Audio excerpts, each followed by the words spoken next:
নেই। এই অবস্থায় চলতেছি আমরা, এক সপ্তাহ পর্যন্ত এই অবস্থা পানির।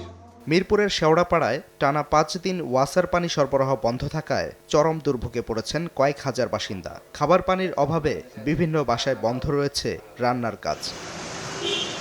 হোটেল থেকে খাবার কিনে চলছে রোজাদারদের সাহরি ও ইফতার। এছাড়া টুকটাক কাজের পাশাপাশি শৌচাগারে ব্যবহার করা হচ্ছে বোতলজাত পানি। কয়েকদিন ধরে এমন অবস্থা চলায় ওয়াসার ওপর ক্ষোভ ঝাড়লেন ভুক্তভোগীরা। গোসল করার পানি নেই এবং আমাকে ধোয়া বোচার পানি নেই, বাথরুমে যাওয়ার মতো পানি নেই। আমরা পানি কিনে এনে ব্যবহার করতেছি। এক সপ্তাহের ভিতরে এই পানি কোথায় গায়েব হয়ে গেল?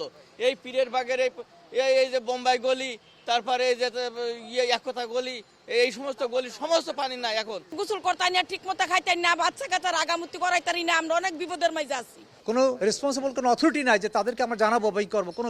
কেউ কোনো ফোন করলে কোনো রেসপন্ড করে না, ঠিক করে না। একটা অরাজকতার মতো অবস্থা হয়েছে এটা।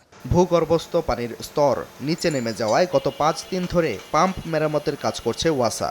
মাটির 180 ফুট গভীর থেকে পানি তুলতে চলছে খনন কাজ, যা সরবরাহ করতে আরও 20 দিন লাগতে পারে বলে জানালেন শ্রমিকরা। আমাদের কাজ শেষ পর্যায়ে আর 20 দিন লাগতে পারে। কয় ফিট পানি, মানে কি সংস্কারটা? আমরা এনে বোর্ডিং করছি আপনার 980 ফিট। আগেরগুলো আপনার মনে হয় 800 থেকে 850 ছিল। এদিকে রাস্তা মেরামত করতে গিয়ে পানির পাইপ কেটে ফেলায় শেওড়াপাড়ার ইকবাল রোডের বাসিন্দারাও আছেন পানি সংকটে। সাদিকুর রহমান, সময় সংবাদ, ঢাকা।